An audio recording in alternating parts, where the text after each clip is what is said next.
Hi guys, it's Emily from Novelle Novels and welcome to today's video. This is my reading catch-up August week. More 5-star books, and I have got 3 5-star books to show you at the end of this video. What a week this has been reading wise. Yes, I've read a lot. I think I've been catching up on some of the weeks where I haven't had time to read as much because in some ways it's been like a quieter week. Obviously I'll do the weekly chatty bit at the end. But in other ways, like with housework, I just feel like I've been non-stop with housework to do. And that's just kind of like still catching up. School holidays are really killers with that because you're permanently cleaning up after the kids. But it's been a great reading week. It really has smashed it out of the park this week. And considering actually looking at the moment, touch wood, looking at my stats for August, I have actually got one of the highest rating reading months, which is in August. Yes, you'll see at the end of the month that I've read a lot of contemporaries, but that is where my vibe is going. I don't know if I'll do a video on this, but I definitely think, although I read seasonally, like with like different books and stuff, I do feel like the genres I read seasonally as well, because I read a lot more contemporaries and romances in the summer, and that is where a lot of my books have been. But I've had some big surprises, so I will go into detail. And because my TBR is still smaller than what it used to be, yes, it's still big, but it's still smaller than what it used to be. And I've started saving again some 5-star predictions in my head till the end of the month. I've mood read a lot more and I'm loving it. I am really loving what Joy Reading June did to my reading, because it's meant that I'm picking books off my shelf. And I'm not also, another thing that's changed is, even if I buy a book, I'm reading it pretty much straight away. Some of them, if I buy it, I want to read it straight away. And I think I'm proud of myself on that change. So one of those books that I've done that for this is Wish You Were Her by Elle Macnicol. And I got this beautiful Sprayed Edges edition by Waterstones edition recently. I'm not a supporter of Waterstones, but I do actually love all their books. They have some really pretty books. So purple is my favourite colour, and it's purple Sprayed Edges and purple book. And obviously I love Elle Macnicol. Yes, this one is very YA, and I think I can feel that in the vibe of this. Sorry. But I started this last night and it's got real potential. It is a really good book. I don't know at the moment if I'm loving it as much as I'm loving her fantasy, but I am really enjoying this. So you want to hear more about this next week.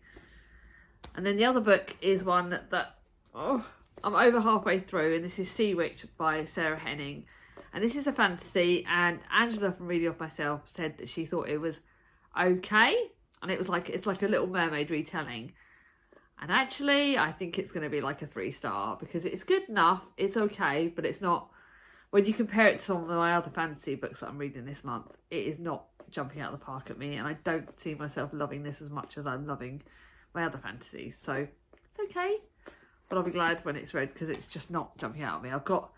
I've already kind of got my weekly books planned for the last week, because next week's the last full week of August, and then we've got a few days that will kind of, the catch up after that will be half August and half September, so that's fine.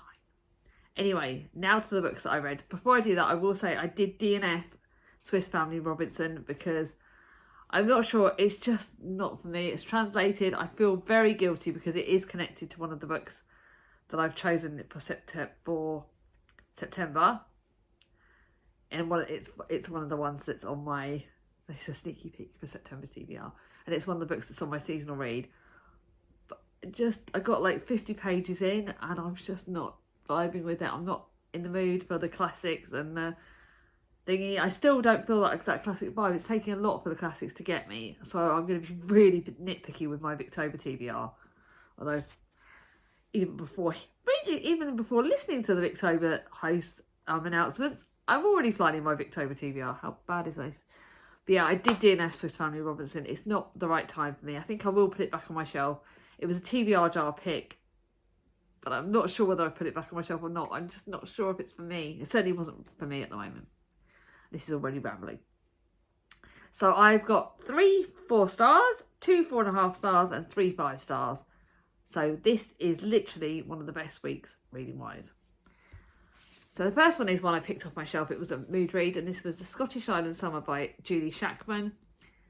I think she's very much been atypical. 4 stars, and this is a good romance. Wasn't blow me out of the park amazing, but it was good, and it was a good sort of Scottish set in the island of Skye. Very much of a romance book, very much of a sweet, but it has got a bit of mystery and a bit of excitement in it, because they're hunting for something in this, and it's a romance, and it is the typical of the city girl who thinks she's too like posh and too good for this island, and then she meets the ruggedy Logan Burns, and he swoops off her feet and she falls in love with the island. You can tell that bit. You can tell it's the standard tropes. But it's a quite cute summer, and it does talk about found family. It does talk about friendships, and it does talk about romance in that way. And I like the fact that it's the found family, and the fact that she meets different people that she wouldn't normally be friends with in London, in Skye, and she falls in love with them, and she falls in love with that. And it's that community element, and I think the community element I loved. So that was why it's good 4 stars. Mum can read that one. Mum's pile. My book piles in my hallway are ridiculous. I need to go to charity shops, and I maybe need to go through Mum's pile and maybe being a bit more fussy about which ones I'm giving to her. The next one is another one that I can't remember. I think this was on my TBR. Yeah, this was on my TBR, and this is Black Rabbit Hall by Eve Chase. It is my mystery for the month. It's Step into a House Full of Secrets. So it's a bit of historically fictionally with mystery element, and the hours pass differently in Black Rabbit Hall. For the 4 Alton children, it's the most perfect summer escape where not much happens until one stormy evening, their idyllic world is shattered. Decades later, Lorna is drawn into the crumbling Cornish manor house that she vaguely remembers from her childhood and feels a bond she doesn't understand.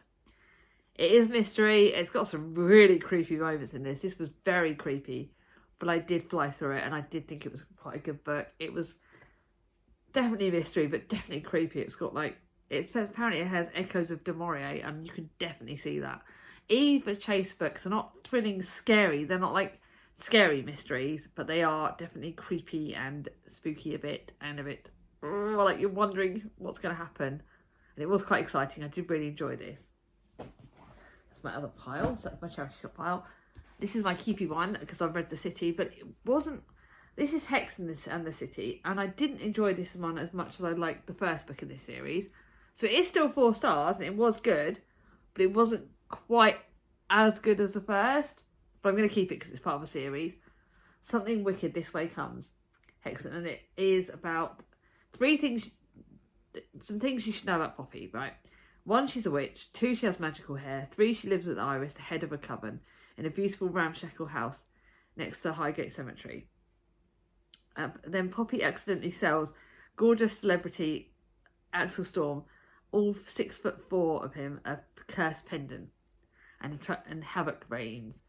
This is like probably a top end of the 4 stars, but again, you can tell who she's going to be with. That bit of the romance and the magic bit is fun, and I do love the fact she's a witch, and I do love the witchy bits because the fantasy bits and the witchy bits always grab me, and that was fun. But there were some bits that were quite typical, but then.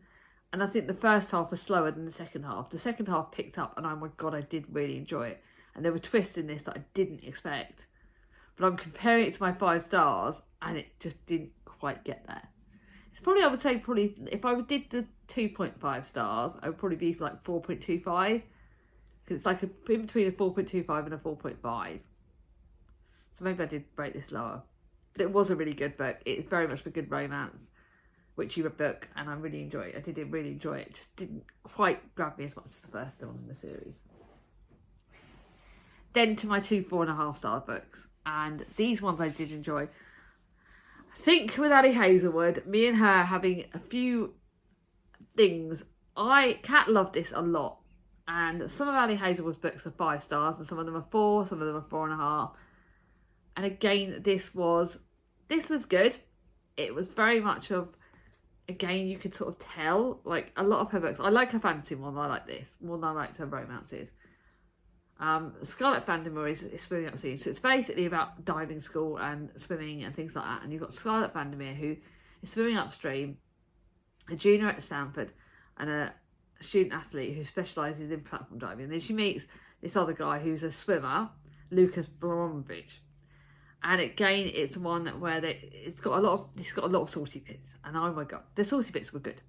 It's a lot of saucy, lots and lots of sauciness, and the romance is good. And you can see that she's got a lot of issues, and you can see like she has PTSD, and I think PTSD is very much of a big thing in this. and it's got BDSM in it, so lots and lots of saucy stuff. So if you like saucy, if you don't like saucy, don't pick this book up because it's very, very saucy.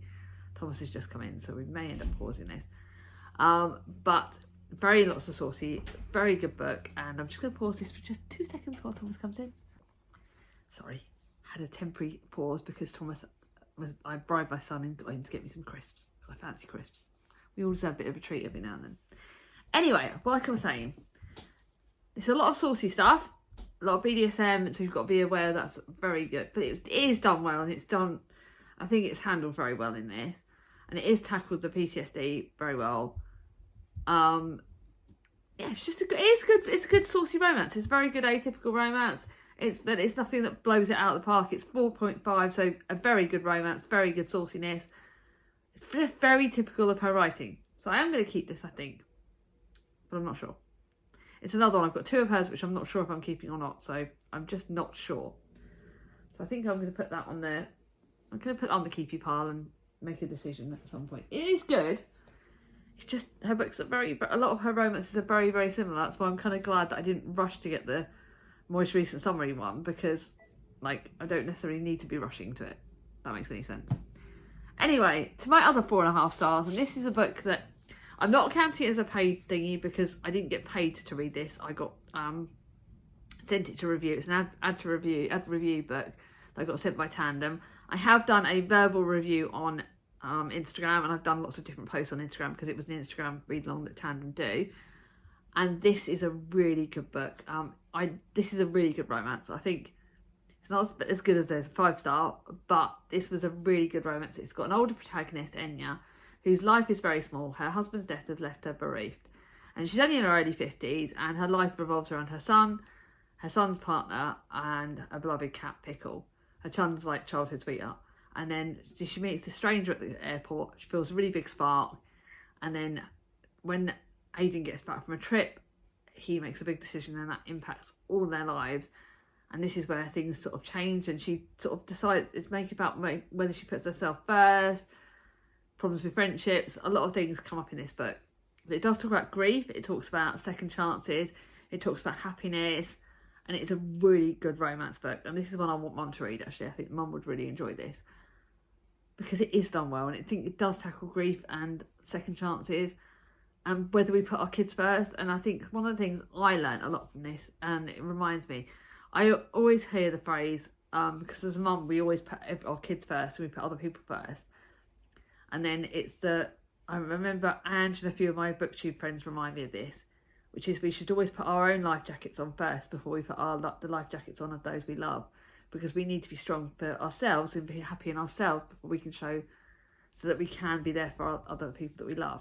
And I think that really springs out in this, and it really stands out. And it's the fact that your life's not always taking the direction you planned. You know, Enya didn't expect to lose her husband when he was younger, and her life could change. And I think it was done really, really well. I also will shout out that this author was brilliant on the read along.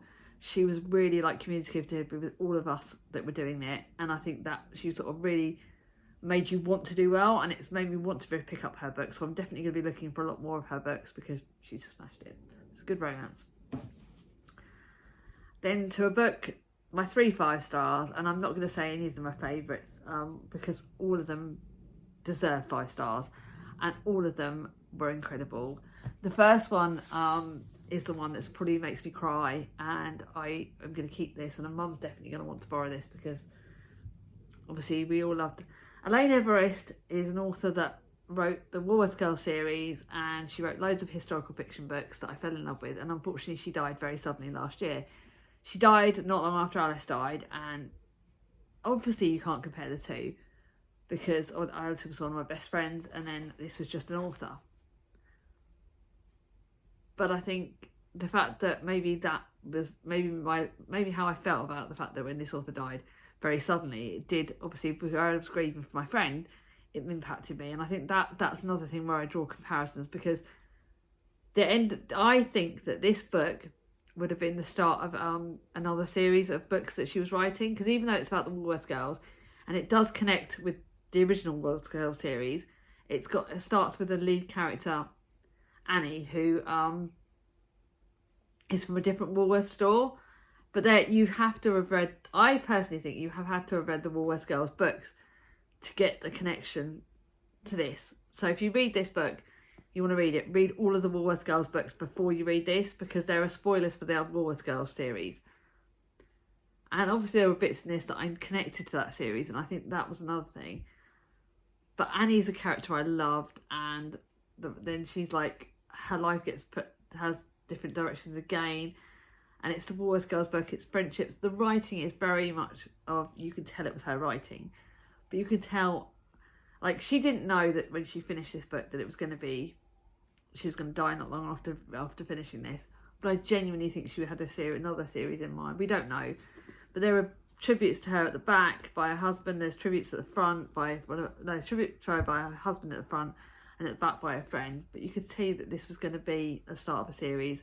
And I think I found that really emotional, like knowing she didn't get to fulfill what she wanted to do. And it just, God, it makes me gulp. Like, it makes me cry just thinking about that this was the last book she wrote. And I don't know why, and I don't know if that's connected with all the grief stuff and bringing back memories. But yeah, this was really good writing. Really loved it. Smashed it out of the park.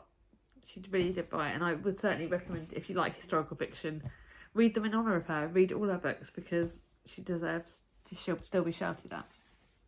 I'm not going to cry. Now to the book that I was buddy reading with Chatty from the Mad Chatter, Danny from Danny's Book World. Although Danny was quite quiet throughout this, so I don't know what Danny actually thought of this. But I know Chatty loved this, and we buddy read it actually for the first time on the Storygraph app, which I want to do more of, because it was actually quite good buddy reading it on that. And I'm definitely going to read more of that. So Chatty, thank you for doing that with us. And this is the sequel to Her Majesty's Royal Coven. So if you haven't read this Her Majesty's Royal Coven, do not come back to me until this book goes down, because there are lots of spoilers. So I've warned you. Here we go. So now, here's where I start talking about them. So at the end of Her Majesty's Royal Coven, Kiara kills Neve. So Neve is one of the lead characters in Her Majesty's Royal Coven, and her twin sister kills her right at the start. Now, in that first book, we all thought that Kiara was evil, and she did lots of bad things, and it was all horrible, and we all thought she was evil. Let's just say you get different views from this, and personally, I now love Kiara. I won't give spoilers as to why. I now love her. And you've obviously got Leonie Jackman, and she is one of the lead characters in the first book, and she's on a mission to get the baddie, Hale. But there's trouble. Deep, deep trouble, and it's very scary. And then you've got Elle, who, let's just say, her life takes some big twists in this as well. And it's about friendships. And there are some twists in this that you did not expect. This is one of the fastest paced books ever. It's very fast paced, very scary at points. But we've got Kiara, Leonie, Elle, Theo and Holly. Theo and Holly are quite in this quite a lot. And they're next generation. And they've got some twists in this. But yet again, the ending of this book had me literally biting my fingernails. And yet again, the next book in the series is now out in hardback, and it is for human rights. But yet again, I've got to wait for it to come out in paperback, because I want to keep them all in paperback. So I'm going to wait for that to come out in paperback. I'm not going to read the spoilers at the end of this book, because I do not want to know. But the end of this book, literally, twist I did not expect. 5 stars. It's amazing. Oh my God, you have to bloody read this. I love this series. Juno Dawson has smashed it out of the park. 5 stars easily. Bloody love it. But not for Mum at all. And then to a library book that's 5 stars. Not what I expected. I definitely am going to be looking for this book to come out in paperback. And this is The Lifeline by Libby Page.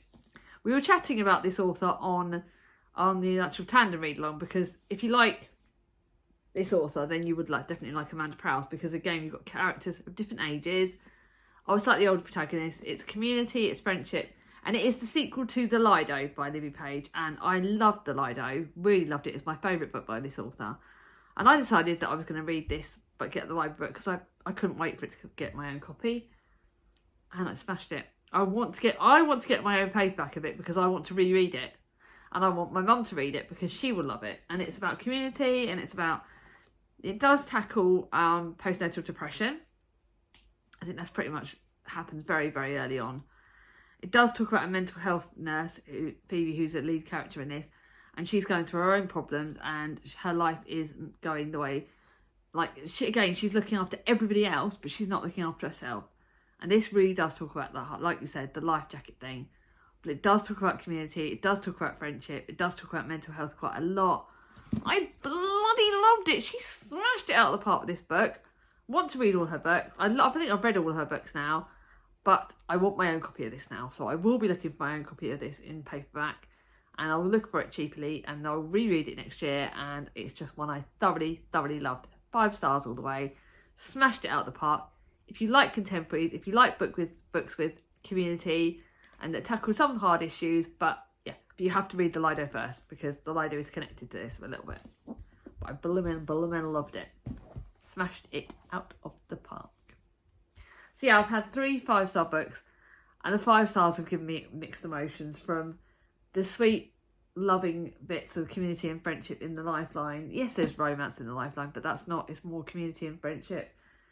Community and friendship in New Horizons and the Woolworths Girls.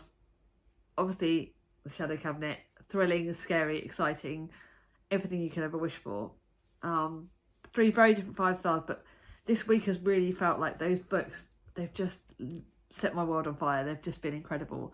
I have got the Mary the First book by Duda, Alison Weir, that I'm really looking forward to. I'm going to be reading that next week, over the last week of the month. I've got another historical fiction book that I borrowed from the library that I'm looking forward to. I've got some other books that are in my plans for the last week that I'm really excited about, because I want to keep going.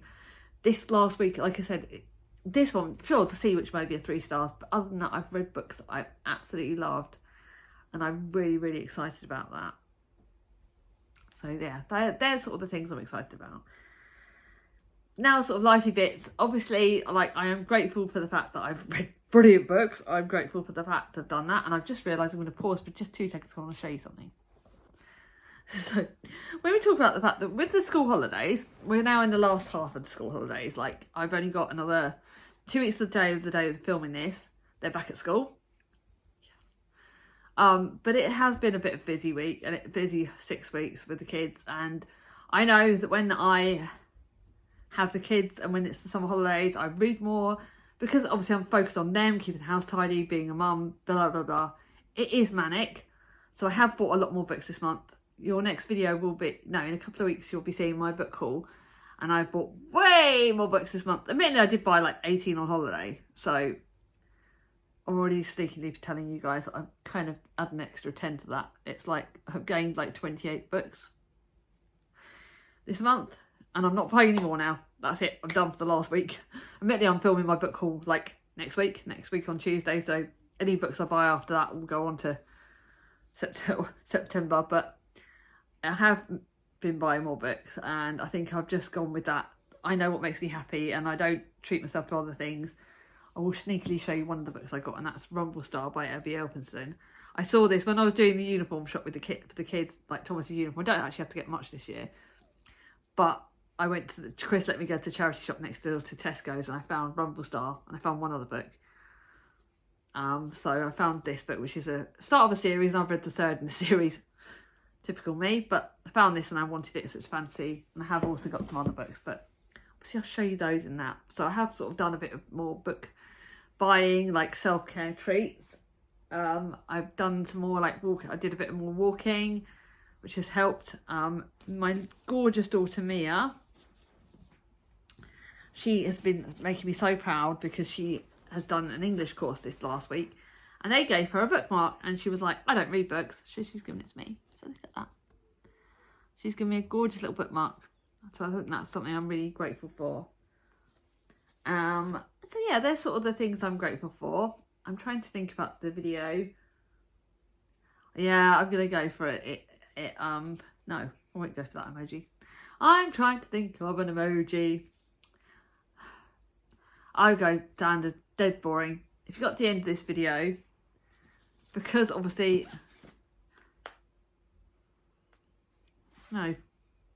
I think because I've been reading lots of 5-star books, but they're sort of the sort of sneaky peek at the start of the video. I think we talk about a treat. So I want you to leave, if you got to this end of this video, we talk about a lot about self-care and doing things that make us happy. Actually, just give me a smile emoji. If you got to the end of this video, give me an emoji to say smile, because we talk about life jackets and things like that, but no, give me a smile emoji to talk about the things that, because I've had a real happy 5-star brilliant week and where I've looked after myself and done things to make me smile. Do me a smile emoji if you got to the end of this video. Let me know what you've been up to. Let me know what you've been reading. I love chatting to you all in the comments. Thank you so much for watching all my videos recently. My numbers have gone up again on my videos and it's just made me so happy. You have all contributed to making me smile. So thank you. Talk about smiles. You've all made me smile. So if you like this video, give it a thumbs up. If you're new to my channel, not subscribed yet, bring on my ding-a-ling and I'll see you all soon. Bye-bye.